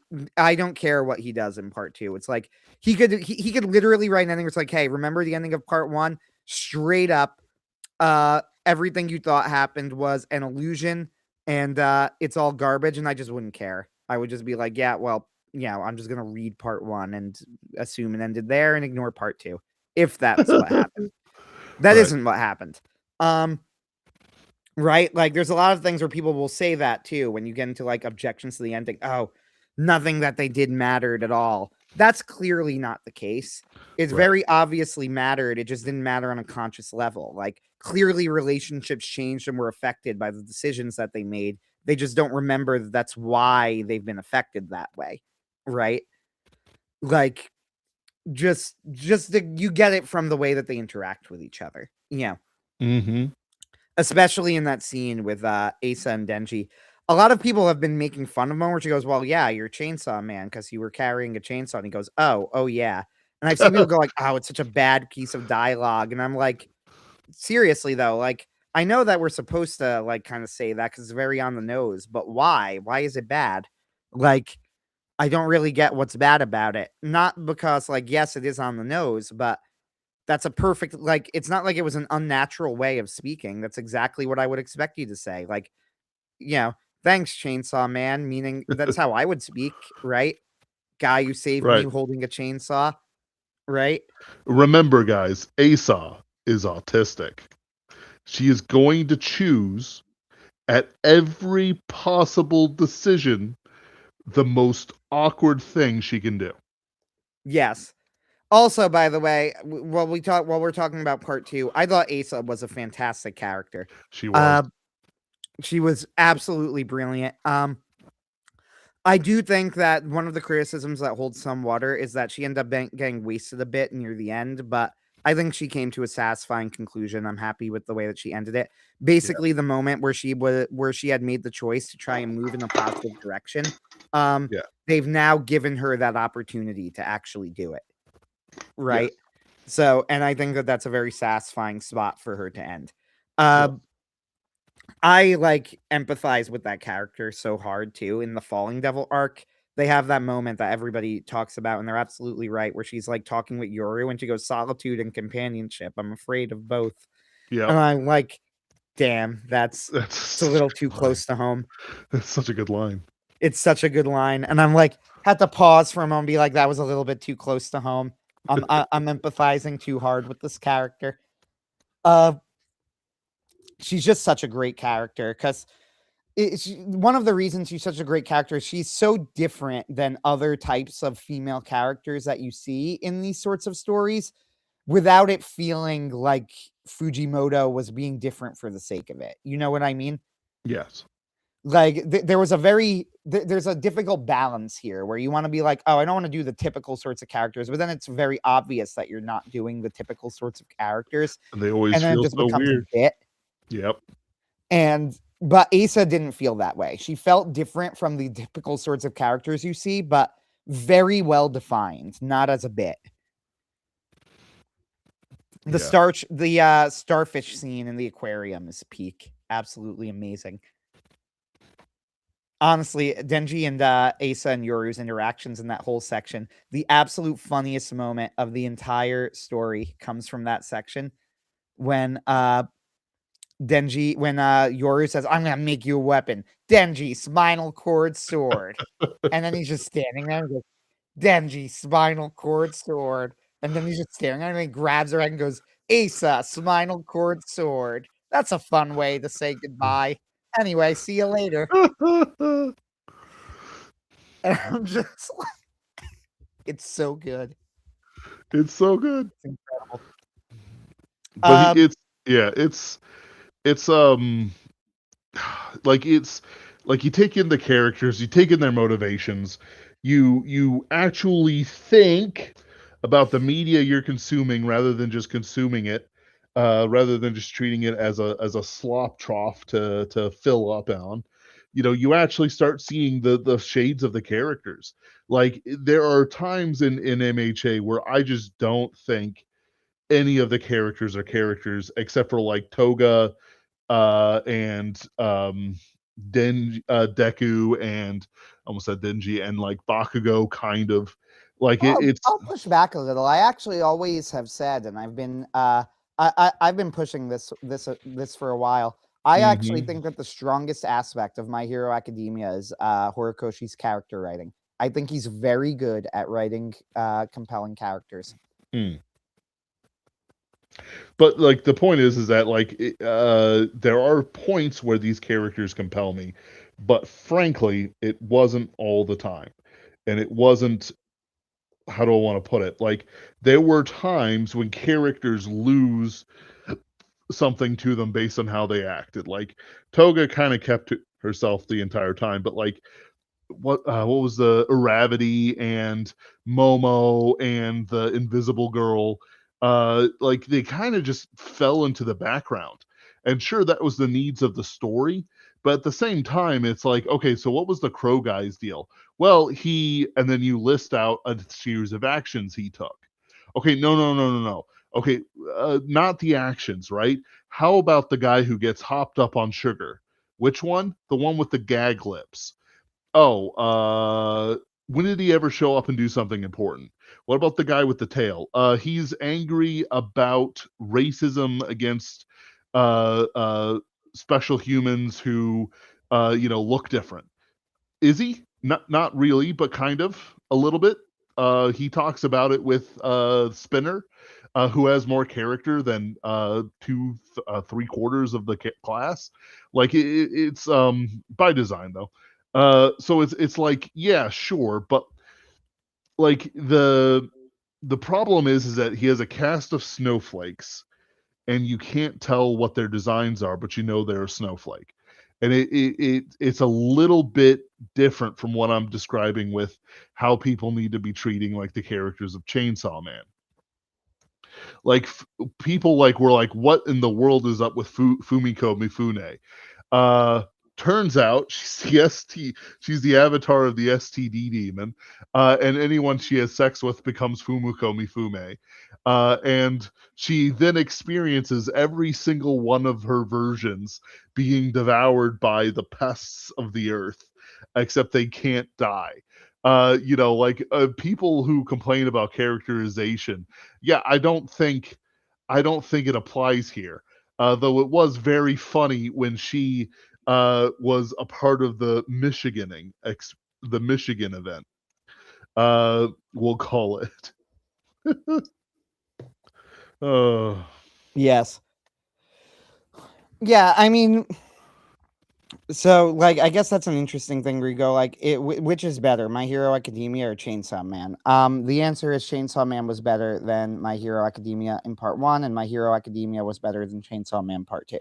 yep.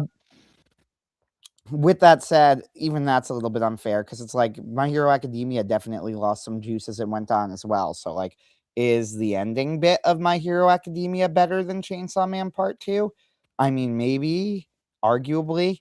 It's hard to say.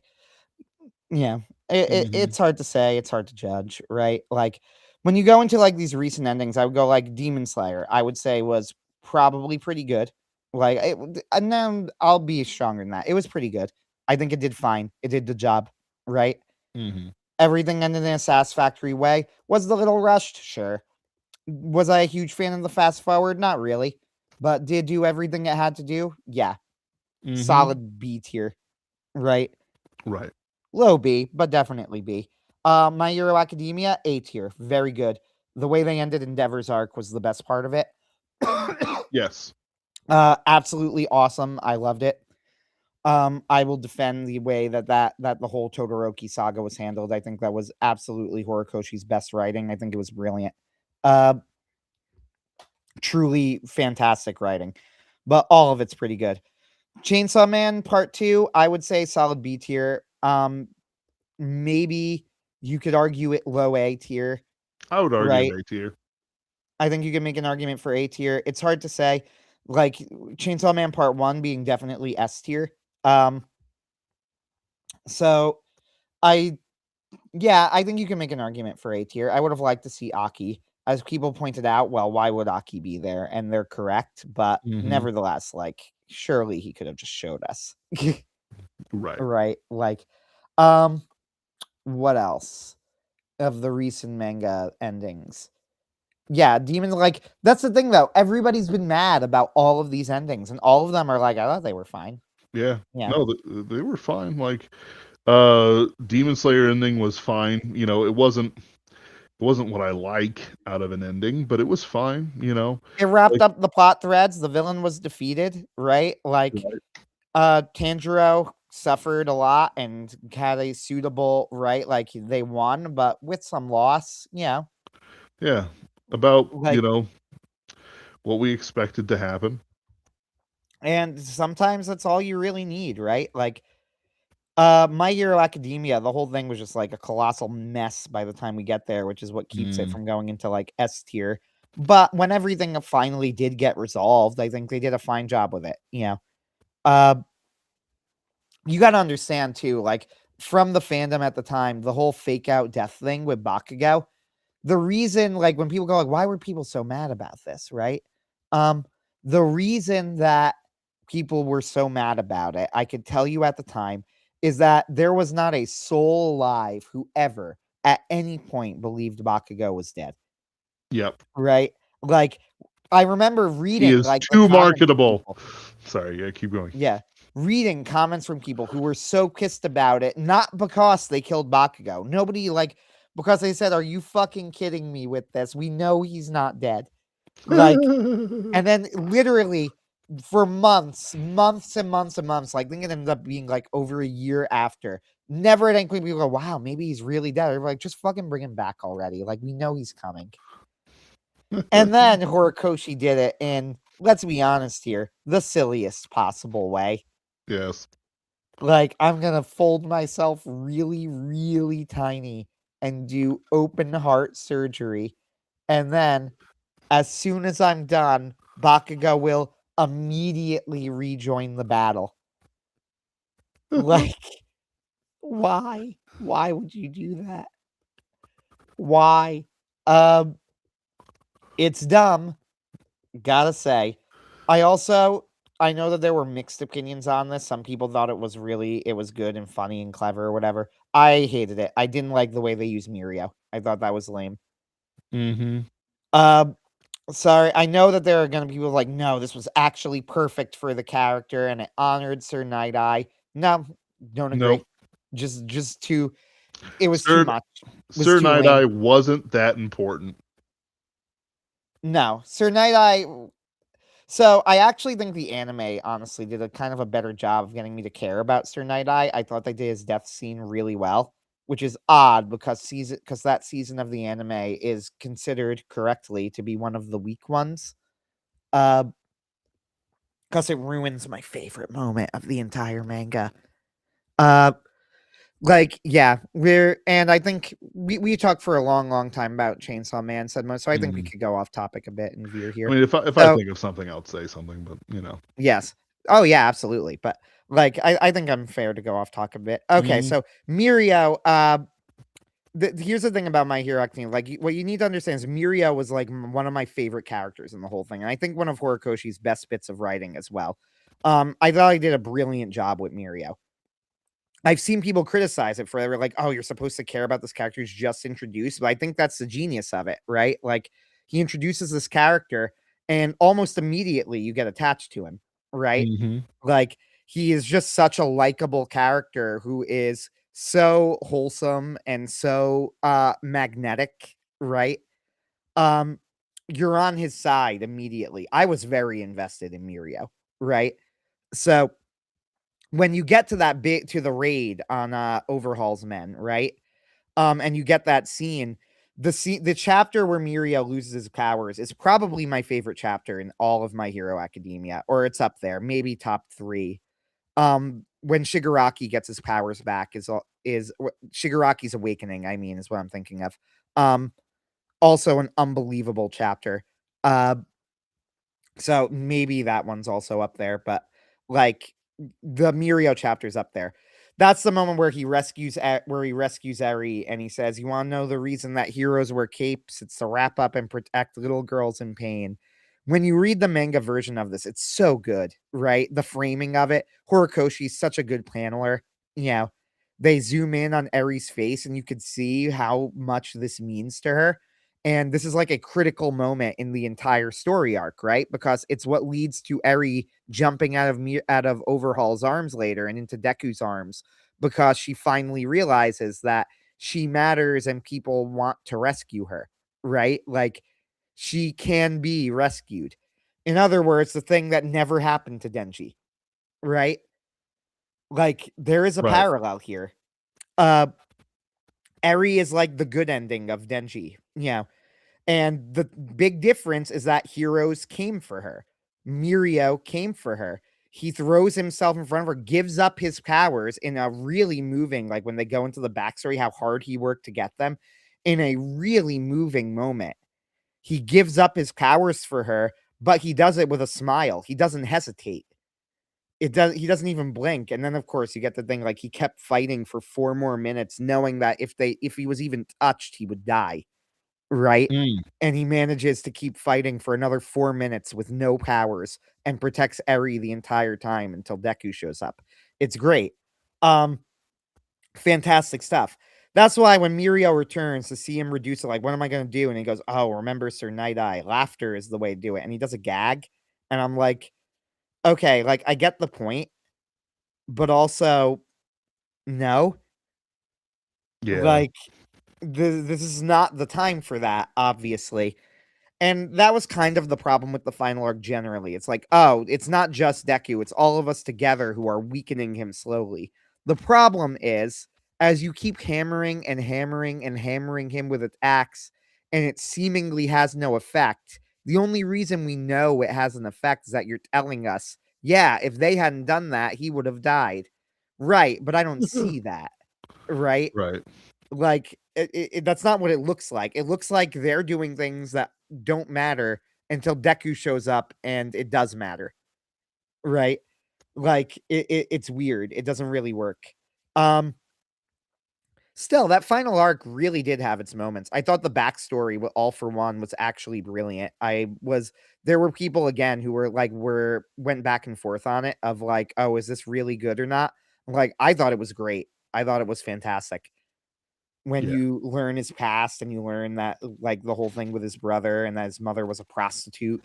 Uh I thought it was fantastic. And then you learn basically like bro was just a petty asshole. Like there really wasn't anything else to him, right? Like Right. why did he do it? Because he thought comic books were cool and he wanted to be a comic book villain.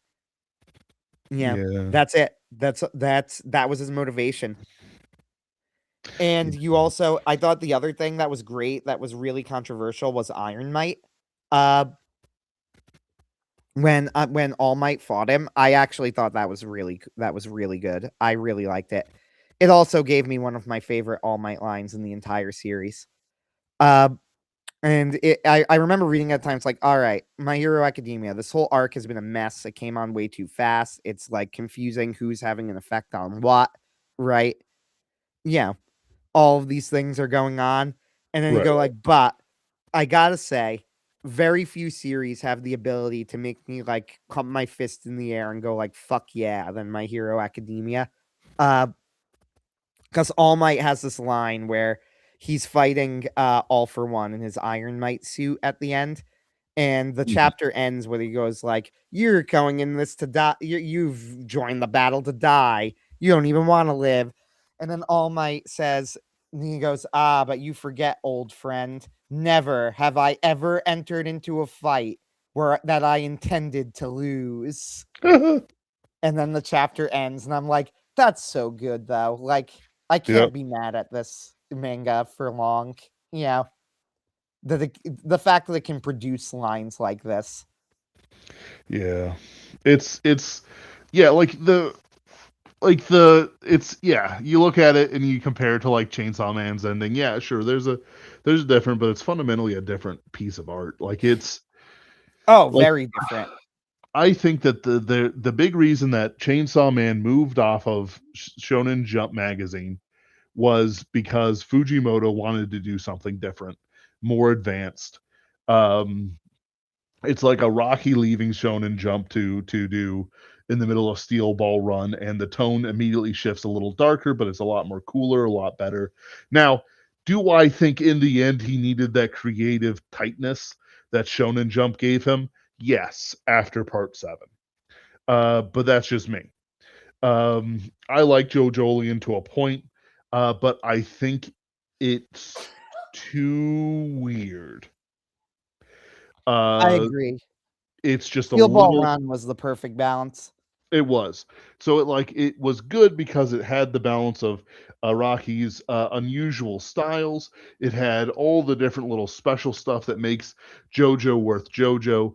But then when it came to part 8, it had all the weird stuff, all the characterization we like, but it just wasn't there, especially towards the end, where things get a little too weird, especially with um, oh my goodness, the Wonder of You fight, which was very good, artistic, really tight in certain ways the rest of the fights weren't, but the stakes just weren't quite there. Like, and that was partially because of the rules of the fight, but it's where the villain had to come to the hero rather than the hero pursue the Wonder of You, because Calamity would destroy him. So like it makes sense in context, but it doesn't work. Currently, like the fights in JoJo lands also don't really work for me the same way that it might be working for others, just because it's just a little too weird. The art style is too far away from readable. Like it's good, but it's like compare like he changes his style every single part, but it's been getting worse, and I don't enjoy it. I It's would like agree. Um, what my issue with JoJo Lands, to be honest, and I admit this is a personal issue. It's not like an issue of quality per yeah. se, but I don't like that the characters are just straight up villains. Mm-hmm. I just don't like it. I don't want to follow them. I don't care. Like Yeah. I understand. Like he was, and again, this is not. strictly speaking, a flaw, right? Mhm. Because Araki was very open that this is the sort of story he was telling. He made it clear in the beginning of it. And Yeah. I absolutely agree. And I think it's completely true. You do not need to make your story about good people who are doing good things. You don't need to make a story about heroes. However, that's not what I come for when I read JoJo, right? Mhm. Like, Right.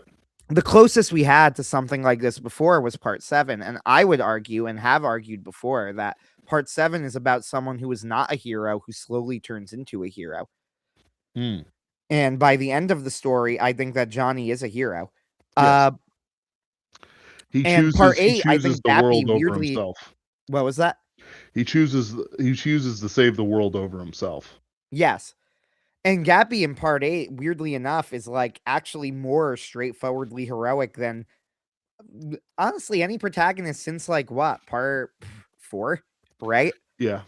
Like, Gappy's actually just kind of heroic. Like, yeah, okay, he does some brutal things sometimes, but he's doing it to brutal people, you Yeah. know? Like, he's really, his motivations are pretty pure throughout the entire arc, right? Like, what does he want to Right. do? He wants to fit in with the family and he wants to defeat evil people and he wants to help Yasuho. Like, Yep. there's really nothing controversial about why he's doing it. The only thing that makes him a little bit, if you want to use edgy, which is I don't even think the point, but like that's the best word I could think of, right?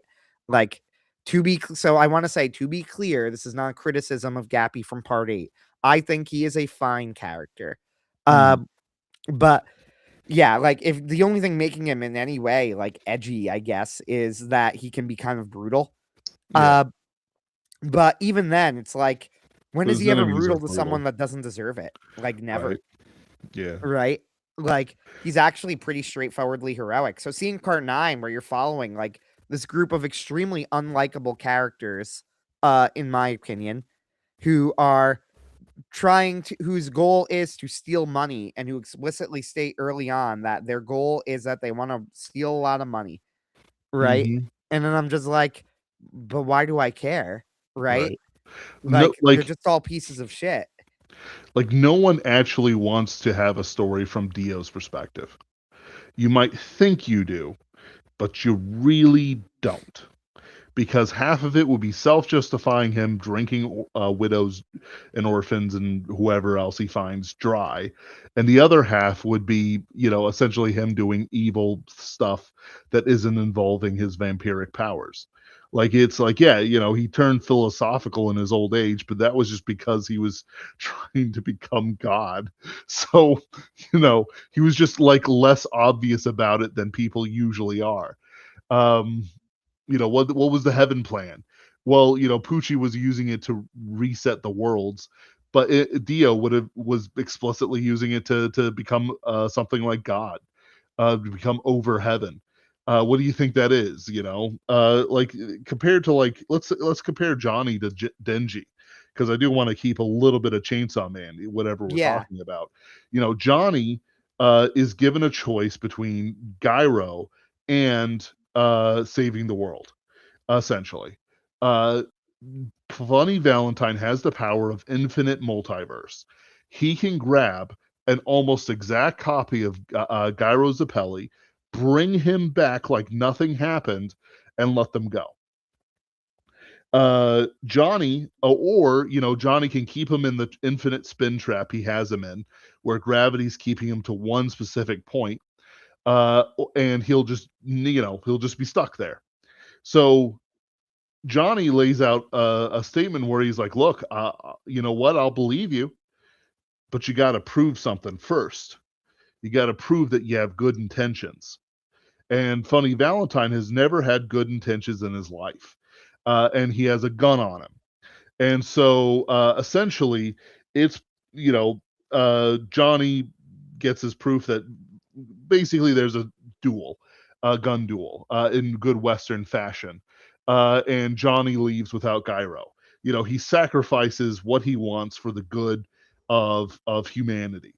Um, Instead, Funny Valentine uses his ability to bring a Dio who has mastered the world into the world, and then we get one of the best final arcs of all time. Um, it's but you compare that to Denji, right?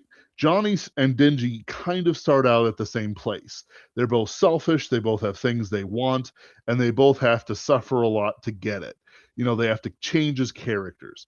The thing with Johnny is that he became a better person.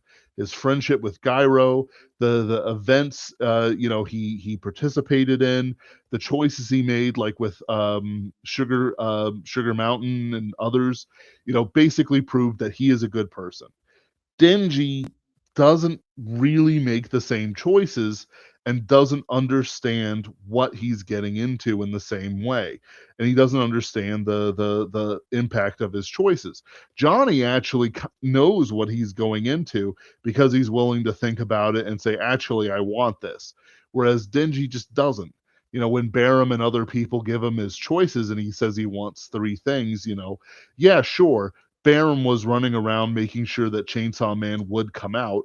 But at the same time, it's like, 14 years old or not, you can understand it when somebody says, hey, don't put your hand into the cookie jar. But I like cookies. We know, don't put your hand in the cookie jar. Barham's there. Hey, kid, want some cookies? I'm going to force your hand into the cookie jar. But the thing is, and I'm going to be real, I understand why Public Safely didn't want him to be Chainsaw Man. Chainsaw Man is very destructive. It brings out the worst in a lot of people. There's a cult running around worshiping Chainsaw Man, but Barham running around and other members of the Public Safety Commission running around. I'm just saying that they could have done something so that Denji wouldn't be trapped like a rat. You know what I mean, Anthony? Oh yeah. Like, I dig. I dig they didn't want Chainsaw Man around. But there are several evil people who are proven psychotics who are just making it happen, including a cult that everyone recognizes is a problem. So I'm just saying. I'm just saying my man Dingy made some bad choices, but there were people who were forcing those choices on him. Yeah, I mean, I think Denji is a fantastic character. I think he's really very consistently written. We've talked about this before that Fujimoto's writing with Denji is, I would say, brutally consistent. Right? Mm, Like he is I'm trying to think of how to put this. He never makes Denji make the choice that you want him to make. He always makes hmm. Denji make the choice that Denji would make. Right. No matter what, even when that is incredibly frustrating. And that's kind of the point of the story, isn't it? Mm. Yeah, I think that's a good way to end it. we will. The next week Uh, is. Mm? Last thing, it's Palm Sunday, which means we must read the greatest Palm Sunday poem ever written, G.K. Chesterton's The Donkey. How long is it? Only 4 verses. It's very short. Why don't you read it out for us? I will. I have it memorized. When fishes flew and forests walked and figs grew upon thorn, some moment when the moon was blood, then surely I was born. With monstrous head and sickening cry and ears like errant wings, the devil's walking parody on all 4-footed things. The tattered outlaw of the earth, of ancient crooked will. Starve, scourge, deride me, I am dumb, I keep my secret still. Fools, for I also had my hour, one far fierce hour and sweet. There was a shout about my ears, and palms before my feet. By G.K. Chesterton. Very nice. So next week, there won't be any show. What? But what's happening next week, Ben? It's Easter Sunday. Why, our Lord has revived himself. Resurrected, as they say. I mean, I I saw said, a meme of someone like where they go, "What? You're dead?" And Jesus stares at him. It's like, "Yeah, got better." And he smiles. And it's like anime style. right. Like he's just he being omniscient, he knows all the best 1980s one-liners. Yeah, exactly. Remember when I throw you into the lake of fire last? Satan looks up, yeah. I I was telling the truth, and he throws him in. So, No, I think uh, I like the 3-day thing though, because I think it was a troon who posted, it's like, if they just didn't hate troons, Christianity would have so much aura. And I'm like, I'm gonna have to disagree with you. I feel like hating the troons is part of the aura, but it is actually. This is an anti-troon space. Sorry, fellas. You gotta put the pants back on. oh Uh, yeah, I am. Let me just say that I'm glad we didn't talk about Harry Potter because I have so much to say that's just That's just me irritating.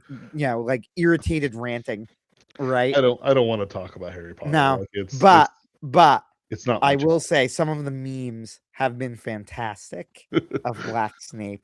I So good. oh yes. It, Hermione oh goes, fear of a name increases fear of the thing itself. I know, Hermione, but you still can't call Snape that in potions class.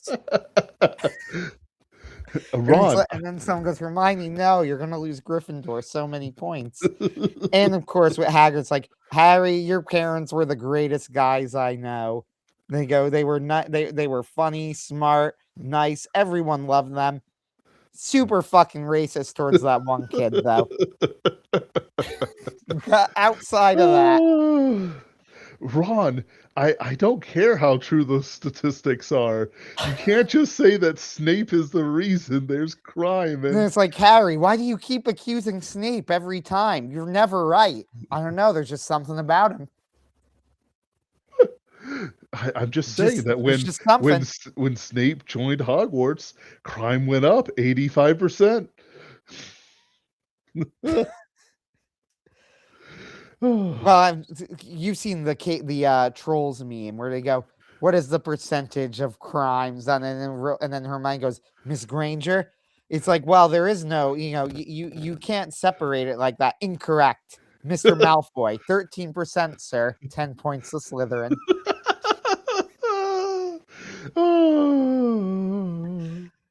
No, it's some of the memes just have been so good. Someone goes, "Oh yeah, your parents, they were really great wizards, grand wizards, even just the grandest." It's they a just KKK reference, Ben, in case you didn't get it. Oh, I didn't get it. There you go. Uh, they were truly grand wizards. It's like, wow, you don't trust the black guy either? What? Your dad was the same way. And like Critical Drinker pointed out too, like it still takes place in the like they said, it really all still takes place in the 1970s, right? Right. Like that hasn't actually changed. When So the Britain was fact, like 98% white, by the way. yeah, Snape being the only black guy is even funnier as a result. It's like, what? What are you doing, man? Why would you do this? My parents were on the Windrush. Okay. Okay. And it brought a 100% crime increase with it. Yes. Snape shows up. He's like, he keeps accusing Lupin of being a werewolf, and he's like, I could accuse you of some things. Oh, Be I'm a careful what werewolf, right? Well, you're a no, Lupin, no. Be careful, my Snapey friend.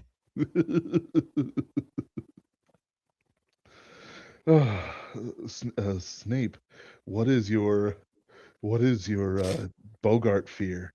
And a Klansman walks out of the closet. uh, no, it's not. Hold on, Snape. What is your deepest fear? And a parentage form walks out. A black woman walks out. All right, all right. We got distracted, but no stream next week. It's Easter Sunday.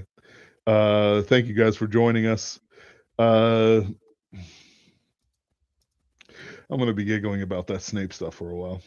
Oh, it's But great. So many good memes. so many Hermione, no, you'll lose Gryffindor so many points. But teacher, you let Draco Malfoy say racist things all the time. The difference is, Miss Granger, Malfoy is superior. All right. Just remember, guys, Snape is a pureblood, That's right. but Hermione is a mudblood. That's right. Gives a whole new meaning to the term.